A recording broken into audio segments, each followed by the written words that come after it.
El fin de la disnea. Aparte de sus famas centrales y discutibles, fútbol, parrillada, llamadas del barrio Palermo, Montevideo incluye otra anexa celebridad, esta sí indiscutible. Posee el récord latinoamericano de asmáticos. Por supuesto, ya no cabe decir posee, sino poseía. Justamente es ese tránsito del presente al pretérito imperfecto lo que aquí me propongo relatar.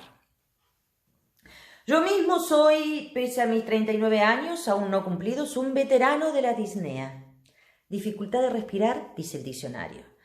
Pero el diccionario no puede explicar los matices. La primera vez que uno experimenta esa dificultad, cree por supuesto que llegó la hora final. Después uno se acostumbra, sabe que tras esa falsa agonía sobrevendrá la bocanada salvadora y entonces deja de ponerse nervioso, de arañar empavorecidamente las sábanas, de abrir los ojos con desesperación. Pero la primera vez basta para advertir con el correspondiente pánico que el ritmo de expiraciones e inspiraciones se va haciendo cada vez más dificultoso y entrecortado, para de inmediato calcular que llegará un instante en que los bronquios clausuren su última rendija y sobrevenga la mortal, definitiva asfixia. No es agradable. Tampoco es cómodo para los familiares o amigos que presencian el ahogo. Su desconcierto, su impotencia se traducen a veces en auxilios contraproducentes. Lo mejor que se puede hacer o se podía hacer frente a un asmático en pleno ataque es dejarlo solo. Cada uno sabe dónde le aprieta el pecho. Sabe también a qué debe recurrir para aliviarse. La pastilla, el inhalador, la inyección, la cortisona, el cigarrillo con olor a pasto podrido, a veces un simple echar los hombros hacia atrás o apoyarse sobre el lado derecho, depende de los casos. La verdad es que el asma es la única enfermedad que requiere un estilo y hasta podría decirse una vocación. Un hipertenso debe privarse de los mismos líquidos que otro hipertenso. Un hepático debe seguir el mismo tedioso régimen que otro hepático. Un diabético debe adoptar la misma insulina que otro diabético. O sea, si queremos elevar el calor alopático a nivel de metáfora, todos los islotes de Langerhans pertenecen al mismo archipiélago. Pero el contrario, un asmático no perderá jamás su individualidad, porque la disnea, lo decía mi pobre médico de mutualista para disminuir decorosamente su ignorancia profesional sobre el escabroso tópico, no es una enfermedad sino un síntoma.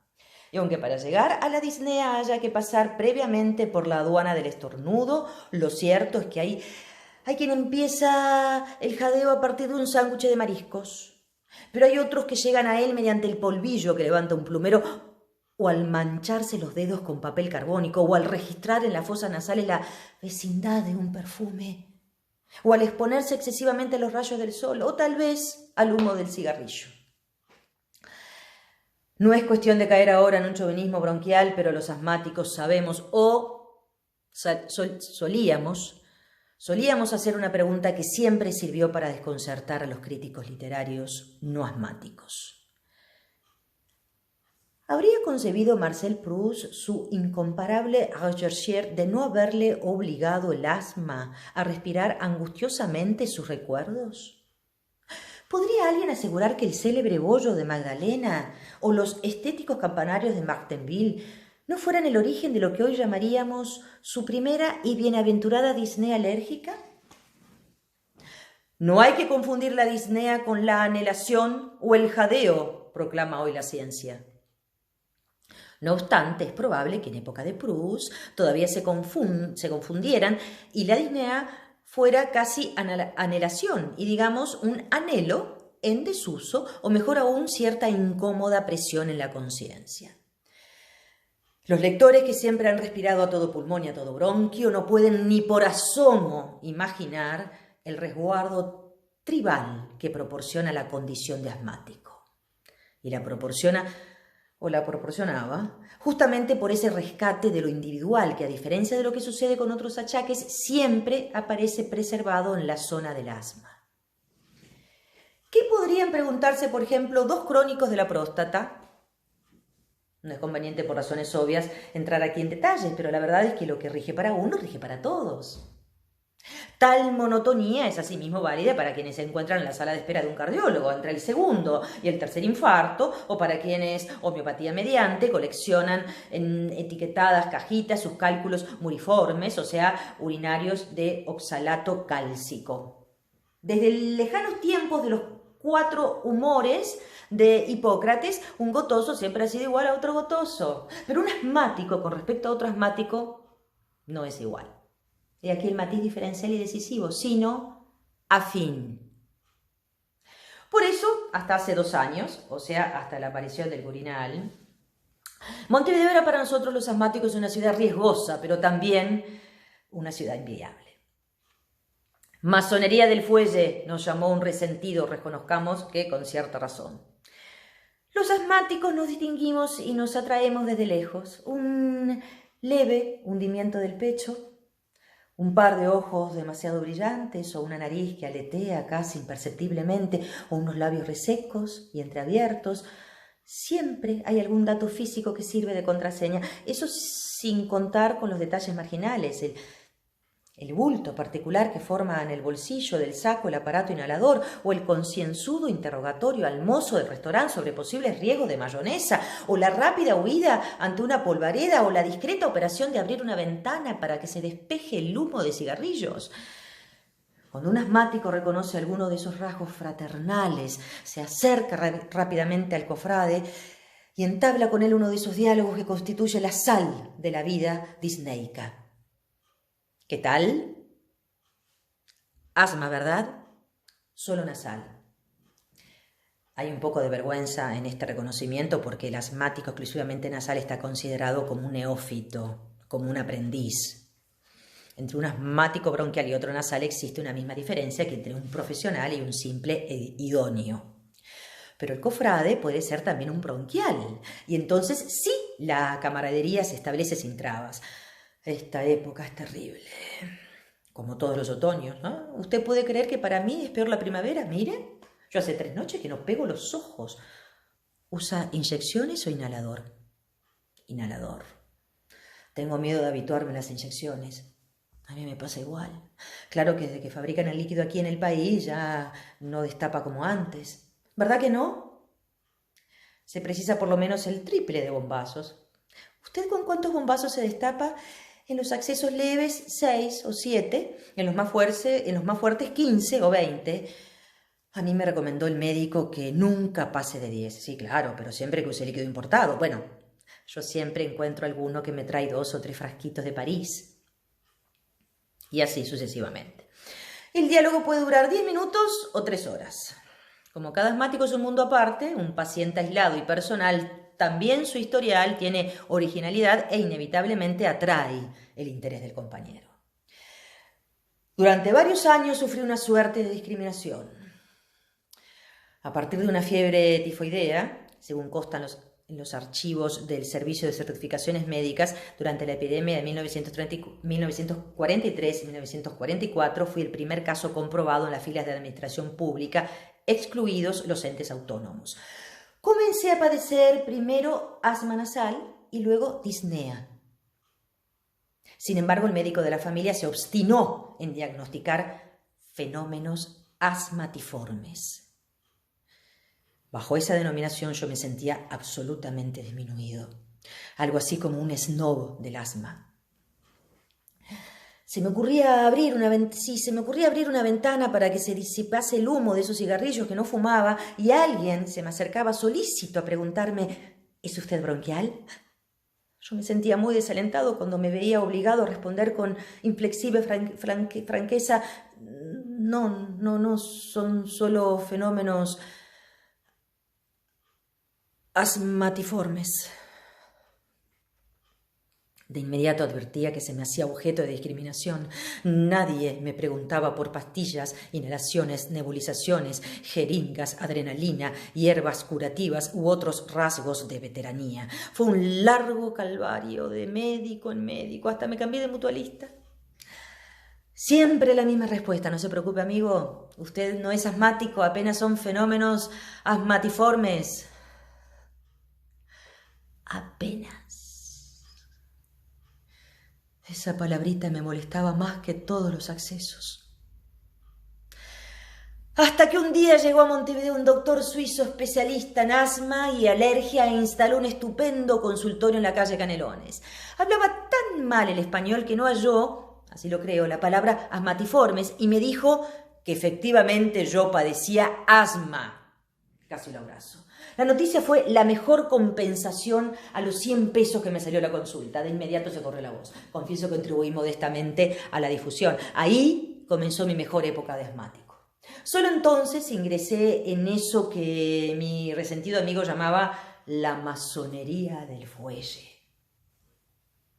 Los mismos veteranos disneicos que antes me habían mirado con patente menosprecio se acercaban ahora sonriendo, me abrazaban. Discretamente, claro, para no obstruirnos mutuamente los bronquios. Me hacían preguntas ya del todo profesional, comparaban sus tapujos, sus estertores sibilantes con los míos. Entre los asmáticos, propiamente dichos, nunca hubo discriminación religiosa o política o racial. Yo, que cursé primaria y secundaria en la Sagrada Familia y que actualmente soy demócrata cristiano, he tenido formidables conversaciones especializadas, ya no diré con integrantes del Partido Nacional, con quienes tengo una afinidad extradisneica, sino con colorados agnósticos, con socialistas y hasta con comunistas. A este respecto tengo bien presente una noche en que nos encontramos en una embajada de atrás de la cortina, un protestante, un basista ateo, un marxista-leninista de la línea pequinesa y yo, los 4 asmáticos. Jamás aprendí tanto sobre expectoraciones como en esa noche de vodka y Cuba Libre.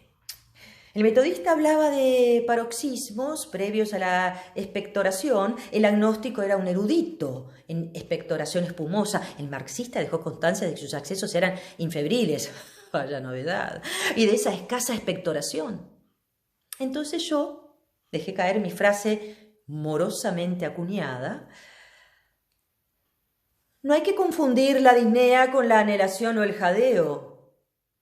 Los 3 me miraron con repentino interés y a partir de ese momento noté un nuevo matiz de respeto y hasta diría de admiración en el trato que me dispensaron. La nómina sería larga, pero puedo asegurar que he hablado sobre asma con judíos, con negros, con diarieros, con changateros, con todo el mundo. Confieso, eso sí, que mi único brote discriminatorio aparecía cuando alguien me confesaba con lágrimas en los ojos que no padecía de asma, sino de fenómenos asmatiformes. Si algo que no puedo soportar es el esnovismo. Claro, la época gloriosa no duró eternamente, es decir, no duró hasta la aparición del Quirinal. Lo peor, lo más incómodo, yo diría lo fatal, fue que no se tratase de una droga descubierta en Finlandia o en Argelia o en el Golfo Pérsico, o sea, algo que uno pudiera ignorar olímpicamente o por lo menos no introducir al país invocando la escasez de divisas o cualquier otro pretexto sensato. No. Lo peor es que se trata de un invento nacional. Alguien, un oscuro médico del interior, vino un día a Montevideo, convocó una conferencia de prensa y anunció que había descubierto una droga que curaba definitivamente el asma, el Quirinal. Sonrieron los periodistas, como sonreíamos todos, lector y yo mismo. Si un vecino nuestro anunciara de pronto que él es el vencedor del cáncer. Sin embargo, el oscuro médico extrajo del portafolio un aparato inhalador y dirigiéndose a 2 periodistas asmáticos los invitó a que probaran el Quirinal. Uno rechazó orgullosamente la oferta, pero el otro estaba en pleno acceso y se propinó 2 tímidos bombazos. La disnea cesó, como por encanto, pero a veces también cesaba con los inhaladores tradicionales. El agregado asombroso consistió en que aquel jadeante cronista nunca más volvió a padecer asma. A lo largo de 8 o 10 meses los médicos hicieron sesudas declaraciones previniendo a la población sobre los peligrosos contratiempos provocados por la droga. Las autoridades pidieron prudencia y hasta prohibieron la venta en farmacias. No obstante, el oscuro colega los venció, como dirían los marxistas no asmáticos, con la praxis. A los 10 meses de aquella espectacular demagógica conferencia de prensa, en los comunicados médicos oficiales seguían apareciendo en los diarios, pero a esa altura ya todos los asmáticos se habían curado. Un buen día el superior gobierno, que siempre ha sido comprensivo con los vencedores, resolvió iniciar un sumario administrativo a todos los impugnadores del Quirinal. El oscuro médico del interior fue nombrado ministro de Salud Pública y propuesto continentalmente para el Nobel de Medicina. Confieso que este último giro me dejó totalmente indiferente. Quédese el doctorcito, que nunca fue personalmente asmático, ni siquiera asmatiforme, con su ingenua panacea. Lo que yo quiero mencionar aquí no es, por cierto, el encumbramiento de lo facultativo, sino la defección de mis cofrades. Al principio se formó con la mejor intención una Comisión Nacional de Asmáticos que trató de poner orden en el imprevisto caos. Hay que admitir que cada asmático tuvo que luchar con su propia alternativa, darse 4 bombazos del Quirinal y aliviarse para siempre de estertores sibilantes y no sibilantes, de expectoraciones espumosas o sobrias, de toses secas y resecas, de paroxismos y jadeos, o seguir como hasta entonces, es decir, sufriendo todo eso, pero sabiéndose partícipe de una congregación internacionalmente válida, sabiéndose integrante de una coherente minoría cuyo poder se afirmaba noche a noche. Personalmente me pronuncié por la opción tradicionalista, por el asma clásico. Debo reconocer, sin embargo, que la unidad fue rápidamente corroída por la flaqueza corporal del ser humano. En la propia Comisión Nacional del Asmático hicieron ominosa irrupción los bombazos sacrílegos del Quirinal. Cierta prensa generalmente bien informada ha sugerido la posible infiltración de izquierdistas no asmáticos. Yo me resisto a creerlo. La cobardía corporal, he aquí la causa de esa disgregación suicida. Poco a poco empecé a notar que todos mis antiguos amigos asmáticos pasaban a respirar con normalidad.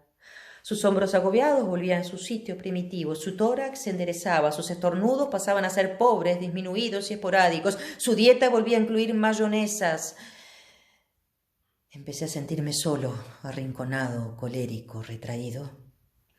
Un eremita en plena muchedumbre. Aquel mismo resentido que una vez me había hablado de una masonería del fuelle me dijo ahora que yo era un rebelde sin causa. Y otra vez comprendí que tenía razón, porque yo venía preservando mi disnea de toda corrupción, nada más que para sentirme miembro de un clan selecto, de una minoría escogida. Pero si mis compañeros de clan defeccionaban, si uno a uno iban vendiendo su dignidad asmática por el mezquino precio de una salud masificada, entonces, ¿dónde quedaba mi extraño privilegio? ¿A quién podría llegar mi bien razonada complicidad? Por otra parte, la conciencia culpable de los ex-asmáticos, esa noción secreta de su lamentable deserción, lo llevaba otra vez a discriminarme, a mirarme con resentimiento, a guardar silencio cuando yo me acercaba. Finalmente me vencieron. El día en que tuve conciencia de que yo era el único asmático del país, concurrí personalmente a la farmacia. Pedí un frasquito de Quirinal. Ahora viene envasado e incluye un aparatito inhalador y me fui a mi casa. Antes de darme los 4 bombazos de rigor, tuve plena conciencia de que esa era mi última disnea. Juro que no pude contenerme y solté el santo. Hoy respiro sin dificultad y reconozco que ello significa algún progreso. Un progreso meramente somático. Claro que nunca volverán para mí los buenos tiempos. Yo, que fui uno entre pocos, debo ahora resignarme a ser uno entre muchos. Alguien propuso reunir a los ex-asmáticos en una suerte de asociación gremial concebida a escala panamericana. Fue un fracaso. Nunca hubo quórum y al final se disolvió con más pena que gloria. A veces me cruzo en la calle con algún ágil ex-asmático, yo mismo subo ahora los repechos sin problema, y nos miramos con melancolía. Pero ahora ya es tarde. Se trata de un proceso irreversible. Para la plenitud no hay efecto retroactivo. Probamos a intercambiar frases como estas. ¿Te acordás de cuando te hacías nebulizaciones? ¿Cómo se llamaban aquellos cigarrillos contra el asma que largaban un olor a pasto podrido? ¿Preferías el líquido nacional o el importado? Qué tremendo cuando llegaba el otoño, ¿verdad? Pero no es lo mismo. No es lo mismo. Mario Benedetti, La muerte y otras sorpresas, México, siglo XXI.